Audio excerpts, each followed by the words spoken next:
Então vamos para a palavra de Deus, João capítulo 9. Então João 9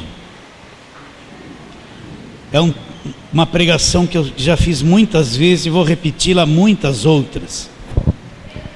É a cura do cego de nascença, versículo 1 até o versículo de número 12. Olha, você veio até aqui para ouvir alguma coisa da parte de Deus, não é? Então você tem que capturar a tua mente e não ficar disperso, deixar, quando a carne toma frente, a gente fica pensando na comida que está lá esperando, ou no que eu tenho que fazer amanhã, o pastor demora muito, então a nossa mente dispersa, e muitas vezes a semente é roubada. Então firme a tua mente, às vezes uma vírgula, uma palavra, uma coisinha de nada abre um campo enorme de entendimento que o nosso espírito ainda não havia alcançado, né? Então fique assim com a mente atenta, como se você estivesse orando, centralizando a tua mente num lugar, e você estivesse orando, e não deixa a mente dispersar. Vamos ler? João 9, 1 a 12. Caminhando, Jesus viu um homem cego de nascença. E os seus discípulos perguntaram: Mestre, quem pecou, este ou seus pais, para que nascesse cego? Respondeu Jesus: nem ele pecou, nem seus pais, mas foi para que se manifestem nele as obras de Deus. É necessário que façamos as obras daquele que me enviou enquanto é dia. A noite vem quando é necessário que façamos as obras daquele que me enviou enquanto é dia. A noite vem quando ninguém pode trabalhar. Enquanto estou no mundo, sou a luz do mundo. Dito isto, cuspiu na terra e fez lodo com a saliva. Aplicou aos olhos do cego, dizendo-lhe: vai, lava-te no tanque de Siloé, que quer dizer enviado. Ele foi, lavou-se e voltou vendo. Então os vizinhos, os que dantes o conheciam de vista como mendigo, perguntavam: não é este o que estava sentado pedindo esmolas? Uns diziam: é ele, outros: não, mas se parece com ele. Ele mesmo, porém, dizia: sou eu. Perguntaram-lhe, pois, como te foram abertos os olhos? Respondeu ele: o homem chamado Jesus fez lodo, untou-me os olhos e disse-me: vai ao tanque de Siloé e lava-te. Então fui, lavei-me e estou vendo. Disseram-lhe, pois, onde está ele? Respondeu: não sei. Eu vejo duas coisas lá na rua onde eu moro, e é pela manhã que acontece isso, né? Repare bem, a pergunta dos discípulos foi assim: quem pecou, ele ou os pais dele, para que nascesse cego? Na mentalidade dos judeus, dos discípulos, eles tinham um entendimento assim: o pai pecava e transmitia a condenação e o mal para o filho, ou a própria criança, mas a criança jamais poderia pecar, né? Como ela poderia pecar sem ter nascido ainda e ter uma consequência do pecado e nascer cega? Então a pergunta é essa: por que uma pessoa nasce cega, né? Então ali na rua onde eu moro, às vezes eu abro a janela bem cedinho e tem duas crianças que passam ali. A primeira é um menino de 12 anos, já conversei com o tio dele, ele me explicou o que aconteceu. Ele passa numa cadeirinha de roda, ele tem uma cabeça grande, um rosto de um menino de 12 anos, mas ele tem um corpinho todo tortinho, com aquelas perninhas numa cadeirinha de rodas pequena. E de vez em quando a avó dele passa ali na rua com aquele menino. Eu olho bem para ele assim, ele tem tudo, ele quer viver, ele tem um espírito, uma alma que quer viver, mas ele está confinado numa cadeirinha de rodas feita especialmente para ele. Então ele tem uma cabeça grande, o rosto de alguém de 12 anos, mas o corpo todo tortinho, deformado. Um dia eu estava na garagem lá com o tio dele, E ele vinha com aquela cadeirinha de roda rapidinho, dava uma voltinha ali e tal, cantando. Eu falei, mas você está cantando? Você é rápido com essa cadeirinha, né? E batia aquele papo com ele ali, mas lembrando desse texto aqui, né? E ali está uma criança, 12 anos, daquela situação. Daqui a pouco vem outro, é o Pedro. O Pedro é um menininho assim, ó. Ele tem problema de crescimento, ele precisa fazer um transplante da medula óssea. E aí ele passa com a empregada lá, que todo dia, né, uma auxiliadora que eles têm, todo dia ele vem com aquele menininho, ele é sério, ele já passou tanto em hospitais, já tomou tanto remédio, já sofreu tanto com esse problema, e ele é sério, assim, difícil arrancar um sorriso dele. E como ele passou ali um dia com um carrinho, viu o Yuri ali, brincou, nós pegamos amizade, e ele, para poder crescer, precisa de um transplante de uma medula compatível. E senão ele vai ter muitos problemas no seu crescimento, no seu desenvolvimento, né? Agora, por que acontecem essas coisas? De onde vem tudo isso, né? Então Jesus está caminhando, ele vê um cego de nascença. Esse homem nasceu assim, né? Ele na concepção ele já veio, aquela semente que fecundou ali, a mãe dele já tinha problema, e quando ele nasceu, já nasceu sem as vistas, nasceu numa escuridão, num mundo escuro. Imagine uma pessoa que nunca viu, nasceu assim, ela vive numa densa treva, não é verdade? Numa escuridão, dependente de tudo, um mundo emocional destruído, escuro, nunca viu nada. Nunca viu seu rosto, nunca viu o rosto da sua mãe, né? Nunca viu nada. Se alguém chegar para ele e falar assim, olha, o sol é assim, a lua é assim, é o mesmo que nada. Por quê? Porque ele nunca viu, ele não tem nenhuma informação. Então, cego de nascença, nasceu na escuridão, nas trevas, destruído fisicamente, destruído emocionalmente, né? Agora, por que ele nasceu assim? Isso aqui, esse cego de nascença é um tipo do homem, da humanidade no pecado. O homem pecou, e toda a raça humana se aprofundou e caiu nas trevas, não é? E todo ser humano que nasce nessa face da terra, ele nasce sob o poder do pecado. Ele nasce cego espiritualmente, nasce nas trevas, nasce escravizado, destruído emocionalmente, mentalmente, aprisionado num corpo do pecado. Então, por que uma pessoa nasce assim? É isso que nós precisamos entender. Então vamos lá, Romanos 12, né? Você já sabe que eu vou ler. Marca aí João, que nós vamos voltar. Mas Romanos 12, por quê? Parece Deus injusto. O espírita falaria assim: se a pessoa nasceu com um problema assim, é que na encarnação passada ela fez muito mal. Então ela nasceu assim para pagar, para se purificar, para pagar o mal que ela fez na encarnação passada. Mas isso não tem nada a ver com o Evangelho.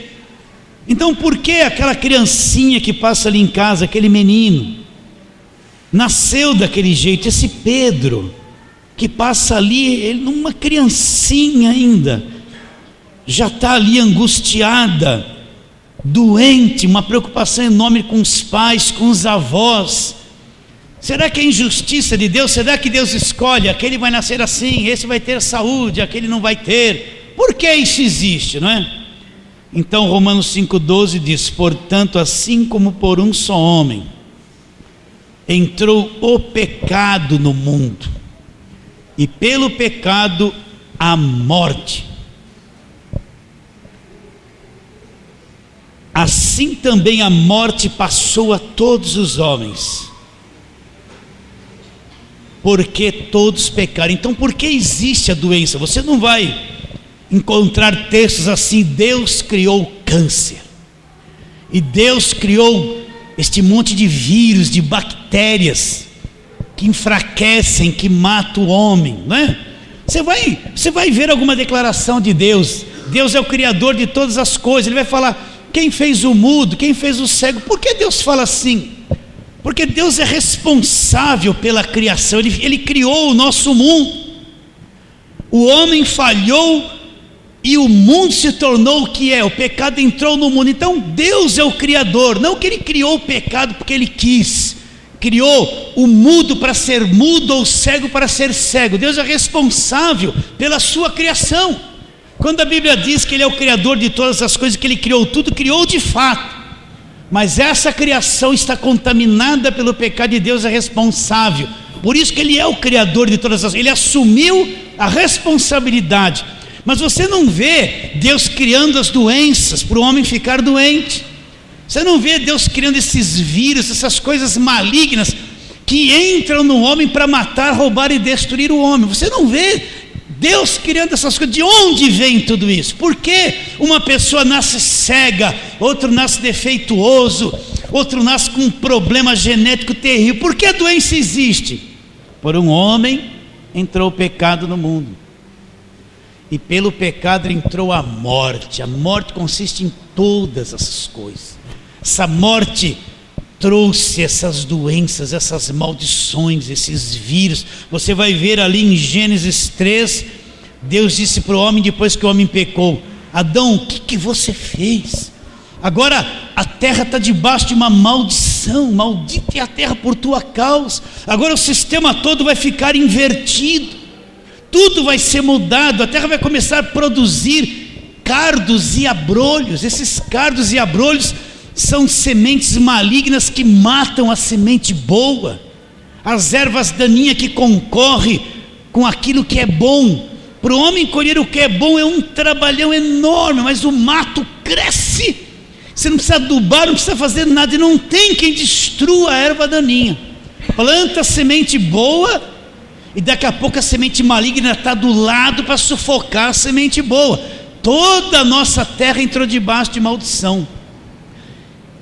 Essa morte entrou no planeta, e daí é a origem desses vírus, dessas doenças, desses sofrimentos, desses defeitos. Vocês estão entendendo isso? Então, quando eu olho aquele Pedro andando ali na rua, aquele menininho, já tem que usar um óculos dessa grossura além, marcado por sofrimento, por injeção, por, sabe, um monte de coisa. É impossível não enxergar essa morte. Quando passa aquele outro lá, aquela cabeça, aquele rosto bonito, seria imagine ele ali com 12 anos jogando uma bola, está ali todo tortinho. A morte entrou no mundo pelo pecado, é a destruição que entrou no mundo. Então olha quanta doença existe, quantas coisas. E nesse tempo do fim, as pestes vão se multiplicar, doenças que o homem não tem controle, que não conhece. É o tempo do fim, isso vai crescer muito.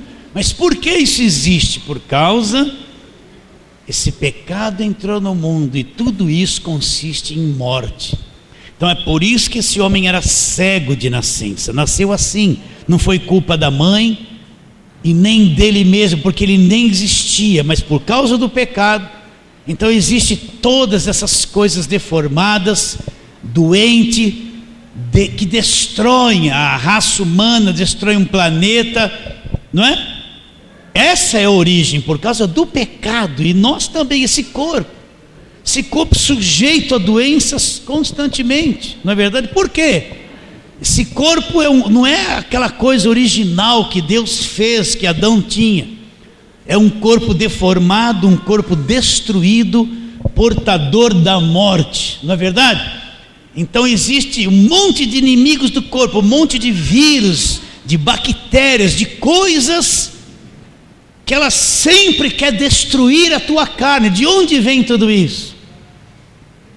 Vem do pecado que entrou no mundo e desta morte que entrou no mundo. Por isso que esse homem nasceu cego de nascença. Esse homem é um tipo da humanidade que nasce no pecado, nasce destruído, escravizada, não é?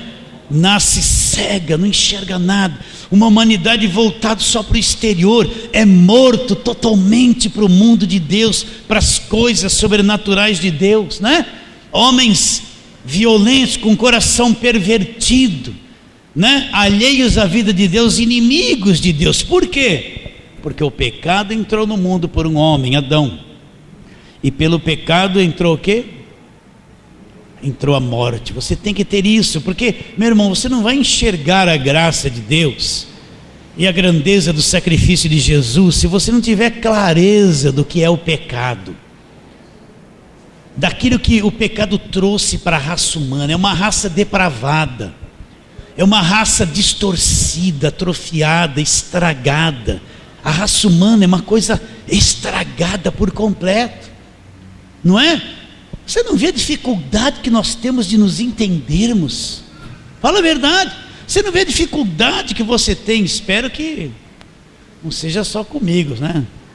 De marido entender esposa, de esposa entender marido, dos filhos, uma complicação. Fala a verdade, querido. Sim ou não? Uma dificuldade que o homem tem com ele mesmo. Nós temos problemas com a gente mesmo. Somos estranhos, a nossa alma é uma coisa estranha, não é? Passamos coisas estranhas. Tudo isso é o resultado do pecado. Então precisa entender o que o pecado trouxe para a raça humana. Trouxe morte, destruição. Isso tudo que acontece não é a vontade de Deus. Deus não projetou o homem para morrer, para ser doente, ser desgraçado.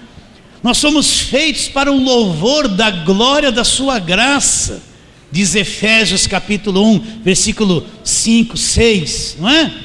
Então, por causa do pecado, o pecado não é cometer uma coisinha fora, não, o pecado é que o homem é destruído, estranho, doente, contaminado, inimigo de Deus e não gosta de Deus. Não adianta, é o pecado isso. Quando ele faz uma coisa errada do lado de fora, ele só está externando o que ele é por dentro. O que ele é por dentro. Se nós pudéssemos ver a alma do homem, parecia um filme de Frankenstein, né? Nós não conseguimos ver a alma das pessoas. Mas quando você vê um indivíduo violento, ganancioso, violento, agressivo, que estrupa uma criança, que mata, se você visse o que é a alma dele ali dentro, essa parte alma, não espírito, mas alma, é um monstro que está ali dentro, violento. A alma dele expressa essa deformidade, essa coisa horrível que ele é por dentro. E um dia aquilo vem para fora, um dia aquilo se expressa em forma de palavras, de atos, né? De ações que destroem, que acabam com a vida do semelhante, acabam com ele mesmo, não é? Um filho que se levanta e mata o pai. Você não viu esses dias aí, o neto matou o avô e arrancou o coração? Vocês viram isso? Eu não vi, me falaram, depois eu fui ver e era isso mesmo. Um avô que cuidava do neto mata o avô e arranca o coração para provar o quê? O que esse neto é por dentro? Se você pudesse ver a alma dele, tem um monstro defeituoso ali dentro. É a alma do homem caído, essa alma caída. Se Deus abrisse os nossos olhos e a gente olhasse assim, olha, meus irmãos, nós vamos ver coisas terríveis. Você aceita isso? Então por que esse homem nasceu cego? Por causa do pecado. O pecado é uma coisa terrível, é uma coisa destrutiva, que contamina, que nos pôs debaixo de maldição, né? Então quando você vê crianças, você vê cegos, você vê o sofrimento, pode acusar o governo, não, faltou isso, faltou aquilo, é o governo que não fez isso, mas nem o governo tem o poder para evitar todas essas coisas. Nenhum homem, nenhuma organização tem o poder de cercar tudo para que nada aconteça. Por isso que a gente precisa orar muito pelo governo que está aí, para que ele consiga, que Deus derrame a misericórdia sobre ele, derrame graça, para que ele possa fazer alguma coisa a mais para a população, porque nenhum homem é capaz. Pode ir nos países mais ricos do mundo, as mesmas desgraças estão no coração de todos, não é? Os suicídios, os homicídios, tudo está ali embutido no coração de cada homem. Por quê? Por causa do pecado. Então Jesus está passando por ali e vê esse homem cego de nascença. Todos os outros personagens da Bíblia, quando via Jesus, gritava, clamava, vinha ao encontro dele, pedia alguma coisa. Mas esse aqui, Jesus está passando, Ele está tão endurecido, tão destruído ali dentro, na sua mente, na sua escuridão, que ele não tem nenhuma reação com relação a Deus.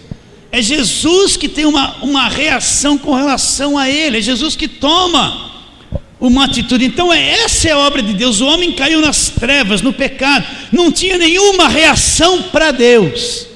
Então Deus vai ter uma reação para o homem. Deus vai operar agora, vai vir a esse mundo para livrar o homem desse cativeiro que ele entrou. Então mesma coisa, Jesus está passando, os discípulos fazem essa pergunta, e Jesus vem ao encontro dele. Esse homem não clamou, esse homem não demonstrou nenhuma fé, esse homem não gritou, ficou ali paralisado, né? Petrificado na sua escuridão, na sua angústia, na sua tristeza. Jesus vai ao encontro dele. Então essa é a obra de Deus. O homem por si só não vai buscar a Deus, não vai buscar a Deus. O coração do homem no pecado não tem disposição para Deus, para buscar a verdade de Deus. Ele é inimigo, é extraviado, é pervertido. Então Deus é que realiza agora uma grande obra para poder salvar o homem do pecado, dessa escravidão. É obra de Deus, meu irmão. Por isso que a obra de Deus é uma coisa preciosa, santa. E cada dia que a gente enxerga um pouquinho mais da obra de Deus, dá um tremor, porque quanto mais você enxerga a obra de Deus e o valor das pessoas, uma coisa esmagadora acontece com você. Você também enxerga a tua insignificância e incapacidade de fazer a obra de Deus. Muitas coisas que a gente acha que é obra de Deus é show, é obra do homem, é organização do homem, é showzinho, festinha, não é? Mas fazer uma pessoa nascer de novo, ser liberta da condenação do pecado, ser convencida do pecado, é obra de Deus. Se Deus não faz isso, você pode se esgoelar, se matar de jejuar, a pessoa nunca será tocada por aquilo que você está fazendo. Você entende isso? E quanto mais você enxerga a obra de Deus, mais frágil você se sente. Por quê? Porque você vê que a coisa é tão grande, de tanta responsabilidade. Não é uma brincadeira, meu irmão. A obra de Deus não é uma brincadeira, não é feita levianamente, entende? Não é feita assim de qualquer jeito. Pregar o evangelho não é assim, Jesus te ama, né? Não é isso, meu irmão, é coisa séria, é muito séria. E quanto mais você vê a obra de Deus, mais insignificante você se sente. E você trema, porque você fala assim: Senhor, eu posso falar coisas que não tem nada a ver com a tua obra. Eu posso afirmar coisas que é mais a minha carne do que a palavra de Deus. Eu posso iludir algumas pessoas falando, prometendo coisas para ela que não tem nada a ver com a obra de Deus. É mais empolgação da carne. Você aceita isso? Então Deus entra em ação, como Jesus entrou. Jesus vai ao encontro desse cego, e esse cego não tem reação nenhuma. Esse cego não demonstra fé. Esse cego não tem reação nenhuma, não faz nada, absolutamente nada. Mas Jesus vai ao encontro dele, né? E Jesus diz: é necessário, versículo 14, que façamos as obras daquele que me enviou enquanto é dia. A noite vem quando ninguém pode trabalhar. Enquanto estou no mundo, sou a luz do mundo. Então é isso, Jesus Cristo vem ao encontro do cego para fazer a obra de Deus, para realizar a obra de Deus, realizar a vontade de Deus. Ele vem como luz. Então a pessoa só pode enxergar quando vê e crê no Senhor Jesus. Enquanto isso não acontecer, a pessoa vai andar nas trevas. Enquanto a luz de Jesus não brilhar na vida, no coração da pessoa, a pessoa vai andar nas trevas, meu irmão. É por isso que o centro da nossa pregação tem que ser Jesus, Jesus, Jesus, Jesus, Jesus, porque é isso que vai dar vida para aquele que acreditar. Então vira uma página, volta uma página, João 8, nós estamos no capítulo 9. João 8, versículo de número 12, olha a afirmação de Jesus. Ali ele falou para os discípulos: é necessário que façamos as obras daquele que me enviou enquanto é dia. A noite vem, quando ninguém pode trabalhar. Enquanto estou no mundo, sou a luz do mundo. E aqui nesse capítulo anterior, ele diz no versículo 12, de novo lhes falava Jesus, dizendo: eu sou a luz do mundo, quem me segue não andará nas trevas, pelo contrário, terá o quê? A luz da vida. Então, Jesus é a luz do mundo, é o verbo que se fez carne, ele veio a esse mundo para libertar o homem do cativeiro, da escuridão, das trevas, do poder do diabo, do poder do pecado. Ele é a luz do mundo. O cego não teve nenhuma reação, nenhum homem estava tendo reação, mas Jesus Cristo veio, ele é a luz do mundo. Agora presta atenção, quem segue ele, o que ele diz? Quem me segue não andará nas trevas. Então nunca esqueça isso. Aquele que segue Jesus não anda nas trevas, não vive nas trevas, pelo contrário, o que ele diz? Terá a luz da vida. Ele é a luz do mundo. Aquele que o segue não andará nas trevas, pelo contrário, terá o quê? A luz da vida. Então Jesus Cristo veio nesse mundo para desfazer esta obra do pecado, da morte, a obra de Satanás. Ele veio neste mundo trazer luz, mostrar para o homem a sua condição de pecado, de escravidão, e de libertar o homem das trevas, do poder do pecado e da mão do diabo para sempre. Essa é a razão principal porque Jesus veio ao mundo, e ele veio como luz. Quem o segue não vai andar nas trevas, pelo contrário, vai ter o quê? A luz da vida. Então volta ali para o capítulo 9. É necessário que façamos as obras daquele que me enviou enquanto é noite, enquanto é dia. A noite vem, quando ninguém pode trabalhar. Enquanto estou no mundo, sou a luz do mundo. E ele tem uma ação estranha, ele gospe na terra, faz lodo, e ele unta os olhos do cego e dá uma ordem para o cego: vai e lava-te no tanque de Siloé. Veja bem, nem a saliva e nem o lodo que Jesus Cristo fez era ungido e poderoso. Não foi isso que abriu os olhos do cego, mas ele sujou os olhos do cego e mandou o cego ir para o tanque de Siloé lavar aquela sujeira que ele havia posto ali, e que era lodo. E eu, lendo um comentário desse texto, um autor dizia que esse tanque, eu já preguei isso várias vezes, estava a 11 quilômetros de onde o cego estava. O tanque não estava ali do lado. Jesus falou: vai ali. O cego deu 2 passos e caiu na água. O tanque estava a 11 quilômetros de distância de onde o cego estava. E Jesus deu uma enorme tarefa, uma caminhada longa para ele chegar naquele local e lavar a vista. E a Bíblia não diz que Jesus mandou Pedro dar a mão para o cego e levar ele lá, e nem que alguém o ajudou. Então Jesus deu uma enorme tarefa para esse homem enxergar. Ele precisava caminhar muito, e isso tem muito a ver com a minha vida, com a tua vida, não é?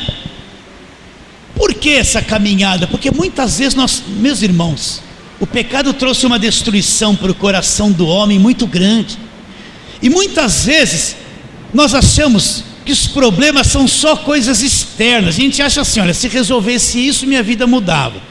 Se acontecesse aquilo, se arrumasse um dinheiro, se eu comprasse isso, estava tudo resolvido. Sim, isso são problemas que têm que se resolver, mas o maior problema é o que nós somos por dentro. São as prisões, às vezes, que estão na nossa alma, na nossa mente, nas nossas emoções, no nosso coração. Então a gente pensa que mudando alguma coisa fora, tudo está resolvido, mas Deus olha para dentro de nós, e tem muitos conceitos que precisam ser mudados. Tem pontos de vistas terríveis na nossa vida que nos atrapalham o relacionamento familiar com as outras pessoas, o nosso relacionamento profissional, né? Às vezes tem coisas na nossa cabeça tortas que precisam ser resolvidas, curadas, tratadas. Tem coisas na nossa personalidade totalmente atrofiadas que precisam mudar. Nós precisamos mudar muito por dentro. E essa mudança não é coisa de um dia. Não adianta, vem aqui que eu vou tocar aí na sua cabeça e a sua vida vai ser transformada. Para uma vida ser transformada, meus irmãos, é muitos anos. Você entende isso? São anos. Certas coisas que nós temos dentro de nós erradas, demora anos para ser tiradas da nossa cabeça e do nosso coração. Defeitos da nossa personalidade, às vezes 10 anos é pouco para a nossa vida mudar. Eu lido com pessoas, eu vejo, tem pessoas que elas não sabem viver coletivamente na igreja, elas não sabem se abrir, perdoar, ser perdoadas, tolerar. Elas têm um problema enorme de viver coletivamente. Alguns foram embora da nossa igreja, nesses anos todos. Por quê? Porque eram pessoas nervosas, não aceitavam o tratamento de Deus, não sabem tolerar o defeito de um, o defeito de outro, as falhas, porque todos nós na igreja temos falhas, ninguém é perfeito, mas tem gente que a disciplina para ser mudada é dentro da igreja, mas quando Deus começa a tocar naqueles defeitos que ela tem, ela não suporta. Então é mais fácil espirrar do que ser tratado por Deus. Então, meu irmão, por que Jesus mandou ele caminhar 11 quilômetros? Porque às vezes certas coisas a gente ora, ele não muda na nossa vida. Porque certas coisas você ora, pode orar, jejuar, pegar no manto sagrado, onde quer que seja, tomar um barril de água orada, pode ir lá nas vigílias, dar tudo que tem. Meu irmão, nunca essas coisas vão mudar, porque é aqui dentro que a coisa precisa acontecer. Um jejumzinho não muda nada, meu irmão. Pode se matar de fazer jejum. Você aceita isso? Porque aquilo que o homem se tornou por dentro é coisa terrível. Então às vezes nós temos que andar anos para aprender certas coisas. Deus chegou para Abraão e falou assim: posso passar uns 5 minutos das 9 horas para vocês, né? Deus chegou para Abraão e falou: Abraão, larga a tua parentela, eu vou te mostrar um lugar, a tua posteridade vai ser grande, né? Eu sou o teu escudo, o teu galardão, anda na minha presença e seja perfeito. Abraão largou tudo, ele pensava que no dia seguinte já ia acontecer tudo aquilo. Aí Abraão começou a andar na terra com tendas e vai. Deus deixou Abraão passar alguns apertos, né? E o que Abraão fez? Quando ele caiu lá naquela terra, se eu não me engano, Egito é um dos reis lá. Sara, a mulher dele, era muito bonita. E ele falou assim, apesar de ter um certo parentesco dele, falou assim para a mulher dele: olha, fala que você é minha irmã, não fala que eu sou seu marido, não, senão o que eles vão fazer? Eles vão me matar para ficar com você. Um homem cheio de medo, cheio de defeitos ali dentro, sim ou não? Né? Então, de fato, o rei caiu de olho na mulher dele, mandou já: é tua irmã. Ele mentiu, Abraão mentiu. Se ele falasse a verdade, Deus honraria a palavra dele, guardaria ele, sim ou não? Mas Abraão ainda tinha Abraão até então tinha um monte de defeito, de erros, que antes da promessa acontecer, precisava ser tratado. Então Abraão mentiu com relação à esposa, quase perdeu a esposa, se não é uma intervenção de Deus. Um sonho que ele deu lá para o rei lá e devolveu a esposa, ele perderia a esposa dele, outro homem se deitaria com ela. Por quê? Porque ele tinha medo. A promessa de Deus não havia se cumprido. A mulher dele chega e fala assim para ele: olha, dorme aí com a minha escrava, gera um filho aí com ela, eu vou me satisfazer. Mas qual era a promessa de Deus? Não era isso. A promessa de Deus: você vai ter um filho, e esse filho dele vai ser levantado uma grande posteridade. O que Abraão fez? Em vez de ficar na palavra, tinha defeitos de caráter, de personalidade, foi se deitar com a escrava e gerou um Ismael, que é o filho da escravidão. Quanto tempo demorou para a promessa se cumprir na vida de Abraão? 25 anos. Porque antes da promessa se cumprir, ele teve que caminhar muito. Deus teve que mexer dentro dele, na cabeça dele, nas fraquezas dele, nos defeitos, e mexer naquilo ali. porque ele não podia ter a promessa cumprida com aquele monte de coisa estranha dentro dele. Então muitas vezes, olha, os cultos de hoje são assim: vem aqui que tudo vai mudar em 1 minuto, dá um dinheiro aqui que você vai ficar rico no dia seguinte, né? Quer ficar rico? Você vai ter anos de muito trabalho, de acordar cedo, de disciplina. Vai ou não vai? Pensa que vai sair a gente vê um testemunho assim: sair da favela, agora estou com uma BMW. Espera um pouquinho, ninguém sai da favela na semana seguinte está com uma BMW, só se roubou. Não é verdade? Está vendo o poder de Deus? Em 1 mês acontece isso.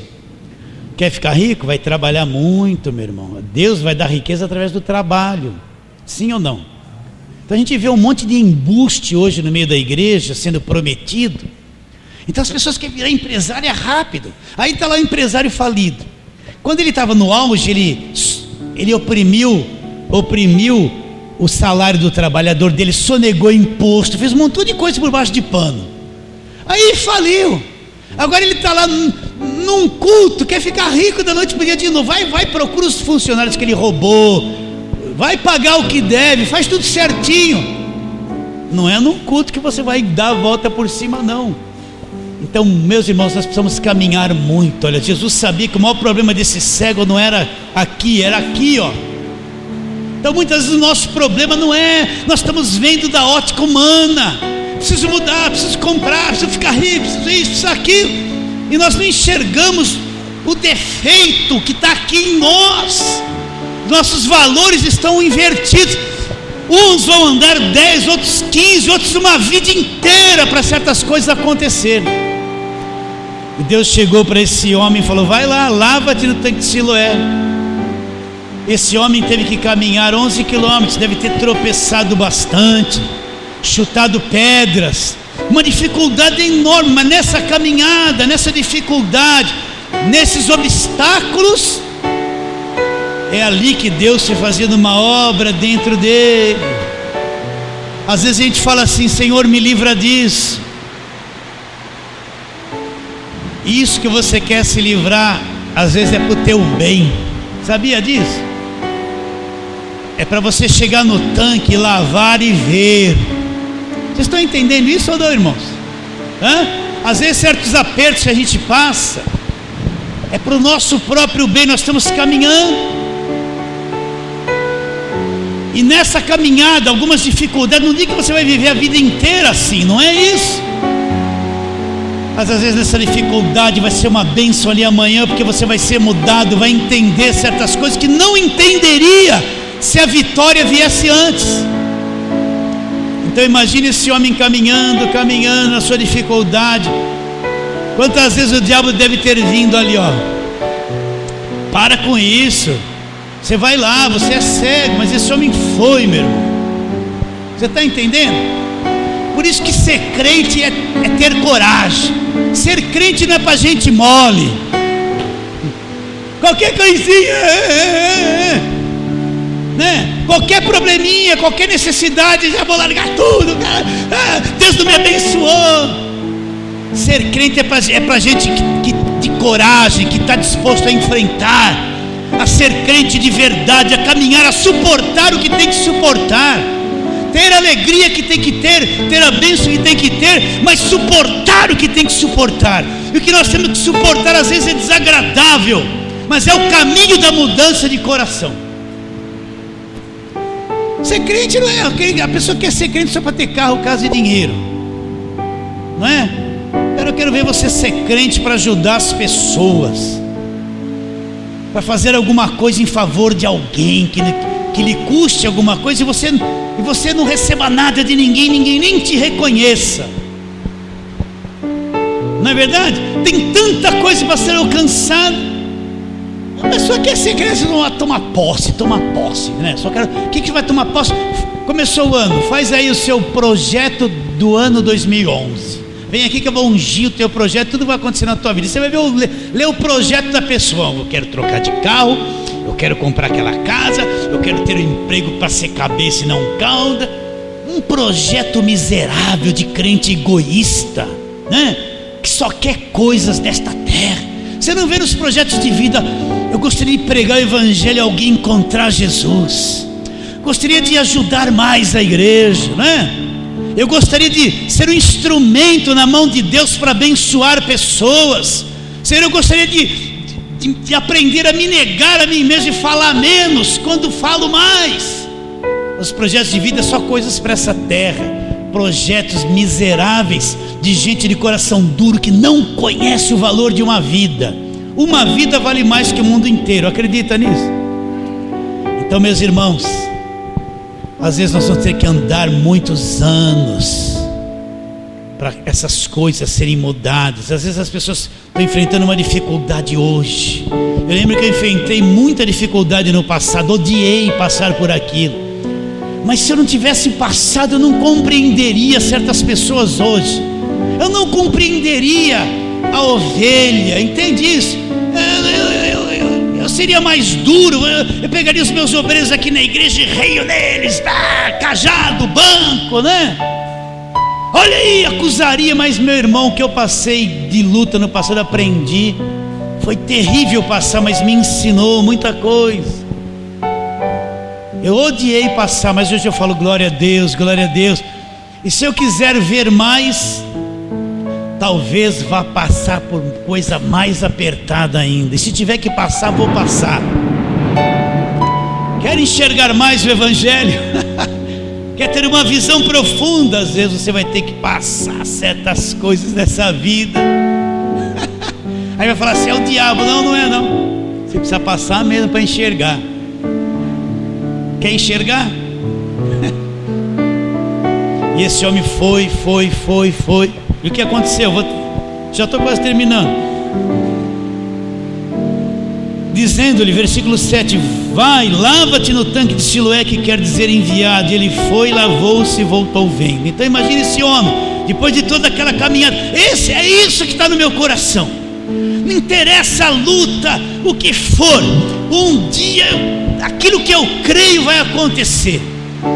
Aquele desejo do meu coração de ver muitas pessoas entendendo a graça de Deus, crendo só em Cristo, no evangelho limpo. Um dia eu vou ver isso, mais do que estou vendo.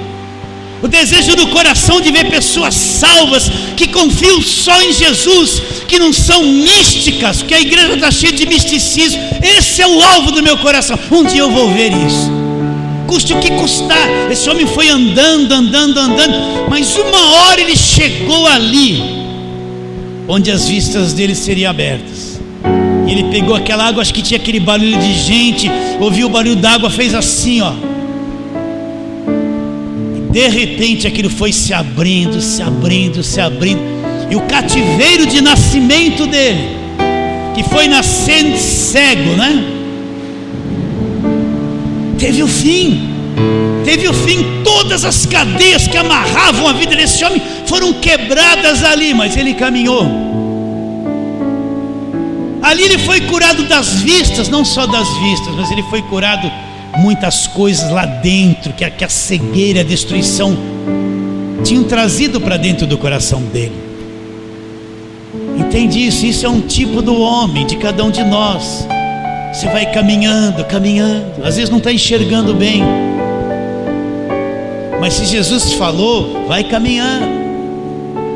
Vai chegar um dia de você ver, das águas lavarem por completo, e você ver, meu irmão.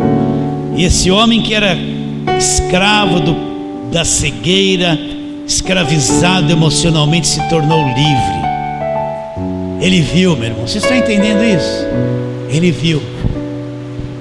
Então, eu não sei onde você quer chegar, mas pessoalmente eu quero chegar mais fundo nesse evangelho, mais fundo, muito mais fundo, e ver. Quero ver Jesus, né? Não só conhecer um Jesus de ouvir falar, que eu vejo aqui, curou cego, que lindo. Mas ver Jesus por experiência própria, no Espírito, entende isso? Muito mais, ter revelação do verbo que se fez carne, muito mais, ver, quero ver. ver quem Ele é, conhecê-lo, me conformar com Ele, mais e mais, me derreter na presença dEle até o fim da vida. Você quer ver também? Esse homem foi mudado. Então vamos ficar em pé, vamos, já passei 5 minutos. Diga para o teu irmão: vai abençoado, vai em paz, o Senhor é contigo. Vai em paz, Senhor abençoado, vai em paz.